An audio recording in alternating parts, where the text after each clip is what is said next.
से साझा करते हैं और आज भी पूरे देश के विभिन्न क्षेत्रों में जनता ने और अपने मन की बात सुनी। हमारे राजस्थान में भी मैं सोचता हूँ कि 40,000 से अधिक बूथों पर भी हुआ और भी विभिन्न क्षेत्रों में होता ही होता है।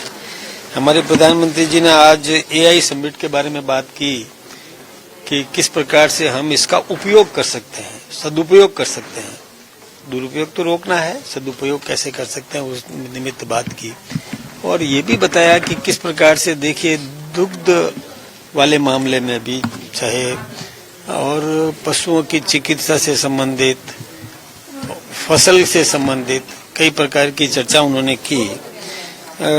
एक बात और उन्होंने विशेष रूप से कही कि जैसे कोई अपने ऑर्गन डोनेट करता है जिससे किसी को नया जीवन मिलता है, ये बहुत ही मतलब एक प्रकार से प्रेरणादायी ये संदेश उन्होंने देने का काम किया।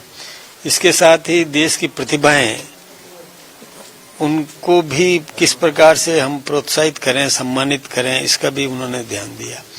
फसल भी किस प्रकार से उन्नत किस्म की ले सकते हैं और उसमें हमारा देश जैसे चावल के उत्पादन में दुनिया में सर्वप्रथम है, इस बात की उन्होंने खुशी जाहिर भी की। और बच्चों को भी परीक्षा में तनाव में नहीं रहना चाहिए, मस्त रहना चाहिए कि दिमाग शांत रहेगा तो सोच भी बढ़ेगी, विकसित होगी। इस प्रकार का भी उन्होंने और ये प्रयास किया। फिर देखिए उन्होंने रमजान को भी याद किया और होली के त्योहार को भी याद किया। सर्व समन्वय की बात उन्होंने जो की है, मैं सोचता हूँ कि हमारे राष्ट्र के लिए बहुत अच्छी है। दूसरा, हमें गुलामी की मानसिकता को छोड़ने की जरूरत है। श्री राजगोपालाचारी जी की और मूर्ति हमारे भवन में, संसद भवन में रखवाना, और ये एक राष्ट्रपति भवन में, विशेष राष्ट्रपति भवन में, जहाँ पर कि कोई विदेशी वायसराय की उनकी मूर्ति थी, उनको हटा करके, हाँ उनको अलग जगह संरक्षित करेंगे, कोई हटाने का मतलब कोई उनका अपमान करने की भावना नहीं है, लेकिन हमारे देश के महापुरुषों के प्रति गर्व गौरव ये हम अनुभव करें, इस प्रकार की प्रेरणा देने का भी काम किया। इसके अलावा भी कई प्रकार की बातें की जो जनहित की है, हमारे समाज के उत्थान की है, और राष्ट्रभक्ति ये प्रथम है, ये भी उन्होंने इस प्रकार का संदेश देने का काम किया। हमारे खिलाड़ी जो हिंदुस्तान में जिन्होंने जन्म लिया, लेकिन दुनिया के जिस किसी भी क्षेत्र में वो गए वहां उन्होंने अपनी प्रतिभा दिखाई। तो कर्म भूमि मातृभूमि दोनों का सम्मान बढ़ाने का काम किया।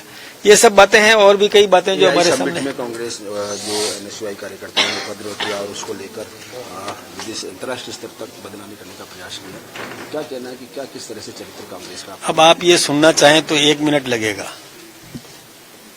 कबीरदास जी ने एक बात कही थी कि जाका गुरु भी अंधला, चेला खरा निरंद, अंधा अंधी ठेलिए दोनों कूप पड़ंत। तो जिनके वरिष्ठ नेता भी इस प्रकार के उच्छृंखल हैं, तो उनके चेले तो और अधिक उच्छृंखल होंगे। तो दोनों उच्छृंखलता में पूरी पार्टी ले डूबेंगे, दोनों कूप पड़ंत। तो कूप पड़ने ही वाले हैं, वो पार्टी गर्त में जाने वाली है। इस प्रकार का कृत्य करना निंदनीय है। तो वही बात आज कबीरदास जी की बात मुझे अचानक आपके प्रश्न पर याद आ गई, अंधा अंधी ठेलिए दोनों कूप पड़ंत, है ना, दोनों कूप पड़ंत है। तो अब उनके बारे में मैं ज्यादा क्या कहूँ, अच्छी बात नहीं है और विरोध हो रहा है, देश भर में विरोध हो रहा है। ऐसा कोई भी कृत्य करना, देखिए अपनी अपनी पार्टी को मजबूत करो, कोई दिक्कत की बात नहीं है, लेकिन कहीं पर इस प्रकार के नाटकबाजी करना या देश की प्रतिष्ठा को धूमिल करने का षड्यंत्र करना, मैं सोचता हूँ कि देश का कोई भी नागरिक बर्दाश्त नहीं करेगा। भाई साहब, सदन के अंदर विधानसभा चल रही है, अभी सदन के अंदर जो है बिसलपुर बांध में आसपास जो विस्थापित जो है वहाँ पर विस्थापितों की जमीन को लेकर जो है काफी ज्यादा बड़ा घोटाला हुआ है, उसको लेकर भी यहाँ पे शत्रुघ्न गौतम जी ने पूरा मामला उठाया, क्या कुछ करें? देखिए विधानसभा में बात चली है और एक माननीय विधायक ने बात रखी है, तर्क संगत तरीके से रखी है, तो आधार होगा।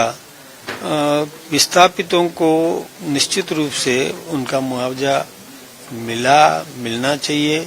उसमें कहीं भ्रष्टाचार हुआ है तो सजा मिलेगी, उसकी जांच के आधार पर कार्रवाई होगी। एक भाई साहब, बीकानेर के अंदर एक बच्ची के साथ रेप हुआ है, उसको लेकर लगातार कांग्रेस है तो सोशल मीडिया के ऊपर ट्वीट भी कर रही है, जिसमें गोविंद सिंह डोटासरा ने कहा है कि परीक्षा देने गई थी 8वीं क्लास की बच्ची, उसके साथ इस तरीके की रेप हो रहे हैं, तो वो किस मतलब कानून व्यवस्था कहाँ है? बड़ी दुर्भाग्यपूर्ण घटना है। इस प्रकार की कहीं भी घटना हुई है, अपराध पर रोक लगाना ये हमारा काम भी है, लेकिन अपराधियों को पकड़ के उनको सजा दिलाने का काम ये हमारी सरकार कर रही है। और कठोर दंड के प्रावधान होंगे तो अपराध रुकेंगे, अपराधी बचेगा, अपराध करने से थोड़ा दूर रहेगा। तो कठोर दंड देने की कार्रवाई हम लोग करेंगे। आपके राज्य की खबरें, आपके शहर की खबरें सबसे पहले जानने के लिए देखते रहें अमर उजाला। चैनल को सब्सक्राइब जरूर कर लें और पाएं हर अपडेट।